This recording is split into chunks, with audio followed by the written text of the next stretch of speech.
সাধারণত এগুলো যে বললাম আগে আপনাকে, আমাদের এই মনোজগৎটা আসলে এত ইন্টার রিলেটেড, অনেক সময় কিন্তু ডিপ্রেশন থেকেও হতে পারে।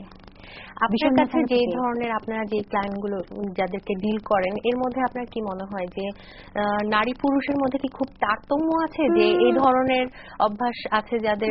সাধারণত আসলে এই সূচিবায়ুটা সাধারণত মহিলাদের ক্ষেত্রে বেশি দেখা যায়, বিশেষ করে যেটা ওয়াশিং, যেটা আমরা বলি যে বারবার ধুচ্ছে, কিন্তু কাউন্টিং। তারপর আপনার মনে করেন আরেকটা আমি বলিনি, ওসিডিতে এটাও আছে, সেটা হচ্ছে আপনার হয়তো আপনি অনেক দূর চলে গেছেন, আপনার মনে হয় সন্দেহ লাগছে, খুঁতখুত করছে, আমি বোধহয় লক করে আসিনি। আপনি কিন্তু অনেক দূর চলে যাবেন, যাদের ভিতর ওসিডি আছে, যে স্বাভাবিক, সে কিন্তু এটা নিয়ে এত মাথা ঘামাবে না, সে চলে গেছে, তার ভিতরে যে মাথাটা, যে অবসেশন যেটাকে বলেছি আমরা, ওটাই ঘুরে ফিরে আসতে থাকে চিন্তাটা, তখন সে কিন্তু অনেক দূর চলে গেছে, সে কিন্তু আবার ফেরত আসবে, এসে আবার চেক করবে, মানে সবকিছু তারা নিখুঁত দেখতে চায়। মানে আমি বলবো যে এটা যখন এই সমস্যাগুলি যখন খুব মৃদু থাকে, তখনই যদি সবাই সাহায্য, প্রফেশনাল হেল্পটা নেয়, আমার মনে হয় এগুলো ঠিক হয়ে যাবে।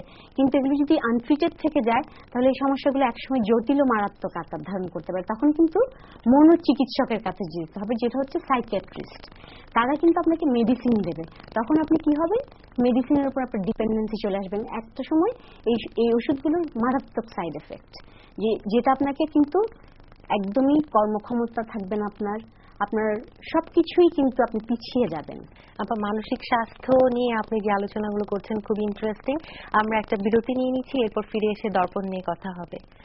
অনুষ্ঠানের এই পর্যায়ে নিচ্ছি ছোট একটি বিরতি, ফিরে আসবো আর কিছুক্ষণ পরেই। ততক্ষণ আমাদের সঙ্গেই থাকুন।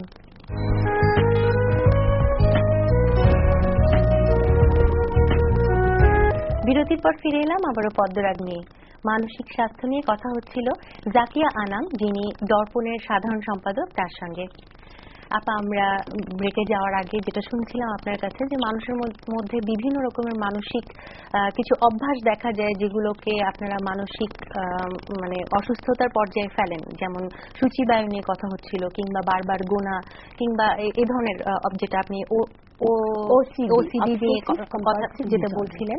তো এবার একটু জানতে চাইবো যে আপনাদের যে প্রতিষ্ঠান দর্পণ, হ্যাঁ, তো এই দর্পণে আপনারা কি কি ধরনের, এই ধরনের কিরকম ক্লায়েন্ট পান, যাদের যে কি কি এই ধরনের কি কি সমস্যা গুলো আপনারা দেখতে পান?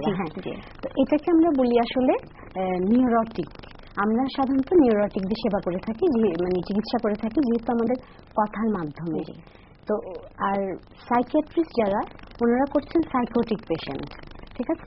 নিউরোটিক একসময় সাইকোটিক হয়ে যেতে পারে, ওই যে বললাম আনট্রিটেড থাকলে তখন কিন্তু তার মেডিসিন লাগবে, সেই ক্ষেত্রে কিন্তু আমরা কিছু করতে পারবো না। মানে প্রথম ধাপটা হচ্ছে আপনাদের না, প্রথম ধাপ বলতে এটা বোঝাতে হবে, যে বুঝতে হবে যে তারা কোন লেভেলে আছে। তাদের যদি মৃদু এইসব লক্ষণগুলো মৃদুর মধ্যে থাকে, যে তারা এটার পাশাপাশিও তাদের স্বাভাবিক কর্মকাণ্ড চালিয়ে যেতে পারছেন, তাহলে ঠিক আছে, তাহলে কিন্তু আমাদের তখন কি কাউন্সেলিং এর মাধ্যমে তাদের সুস্থ করে ফেলা যায়। যেহেতু আমরা 12টা সেশন দিই, প্রতি সপ্তাহে একটা করে সেশন থাকে, যে স্ট্যান্ডার্ড রুল। আর যদি মনে করেন যদি কোনো পজিটিভ পেশেন্ট পাই, আমরা ক্লায়েন্ট পাই যার মধ্যে আত্মবিশ্বাস আছে এবং সে তার নিজেরও প্রচেষ্টা থাকে, সেখানে আমাদের জন্য 12টা সেশন, হয়তো 12টা সেশন লাগেও না। আবার যেসব ক্ষেত্রে দেখা যাচ্ছে লেভেলটা অনেক বেশি সিভিয়ার, তখন কিন্তু আমাদের অনেক সময় 12টার বেশিও দিতে হতে পারে সেশন।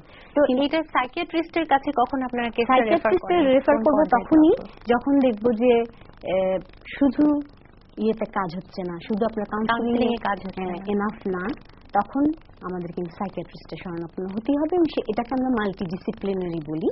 আমাদের এখানে সাইকিয়াট্রিস্টও আছে দর্পণে, যে ক্লায়েন্টদের সুবিধার্থে তাদেরকে আর আলাদা করে একজন মনোচিকিৎসকের কাছে অ্যাপয়েন্টমেন্ট করে যাওয়া, এটা তাদের জন্য অনেক কষ্টের আসলে, কারণ এমনিতে তো তারা মানসিকভাবে অনেক কষ্টে আছেন সেখানে। এই জন্য আমরা একটা সাইকিয়াট্রিস্ট নিয়োগ করেছি দর্পণে, যে কেসগুলোতে থেরাপির পাশাপাশি আপনার মেডিসিনও দরকার ফর দ্য টাইম বিং, ধরেন কিছুদিনের জন্য, তখন আমরা সাইকিয়াট্রিস্টকে কল করি, উনি আসেন, এসে আমরা একসাথে বসি, থেরাপিস্ট, সাইকিয়াট্রিস্ট, ক্লায়েন্ট বসে আমরা তার সমস্যাগুলো করে আলোচনা করে কোন ওষুধটা তার জন্য সুটেবল, ওইভাবে করে তাকে আমরা ওষুধ দিই এবং তাকে আমরা বলি যোগাযোগ রাখতে, যে ওষুধগুলোর কিছুটা প্রথম দিকে কাজ করতে, এই ওষুধগুলো মনে করেন 2 উইকস থেকে 1 মাস কিন্তু আমরা পর্যবেক্ষণ করি যে ওষুধগুলো কেমন একটা কাজ জিনিস করছে। আপা যে অবসাদগ্রস্ততা কিংবা যেটা বললেন যে আত্মবিশ্বাসের অভাব, হ্যাঁ, আর পাশাপাশি আমার মনে হয় যে রাগ প্রশমন করাটাও বোধহয় এর মধ্যে একটা, যে এই প্রসঙ্গে আপনারা মানে এই ব্যাপারটাকে সলভ করার জন্য আপনারা কি কি ধরনের থেরাপি দিয়ে এটাকে আমরা বলি অ্যাঙ্গার ম্যানেজমেন্ট, ঠিক আছে, রাগ প্রশমন যেটা বললেন আপনি। হ্যাঁ, এই ধরনের আছে। এদের সাধারণত যারা রাগী হয় তাদের একটু টলারেন্সটা কম থাকে, ধৈর্যটা কম থাকে তাদের। এই হরমোন থেকে যে আমাদের সিক্রেশন হয় তাদের ক্ষেত্রে একটু বেশি হয়, সেটা তারা একটুতেই উত্তেজিত হয়ে যান, তাদের ধৈর্যটা কম। তো এই ক্ষেত্রে আমরা তাদেরকে রিল্যাক্সেশন একটা আছে যেটা শিথিলায়ন বলি আমরা, ওটার একটা পদ্ধতি আছে, ওটা দিই, ওটা কাজ করে। আর থেরাপি তো আছেই। আরেকটা প্রসঙ্গ যেটা ইদানিং বেশ শোনা যায় যে ডোমেস্টিক ভায়োলেন্স, হ্যাঁ, মানে গৃহে অশান্তি থেকেও অনেকে মানসিকভাবে অবসাদগ্রস্ততায় থাকেন। তো সেই ক্ষেত্রে কি নারীরা আপনাদের কাছে সাহায্যের জন্য আসলে কি ওই যে বললাম আপনাকে, পাশ্চাত্য দেশগুলোতেও আছে সোশ্যাল স্টিগমা, এটাকে আমরা সোশ্যাল স্টিগমা বলি।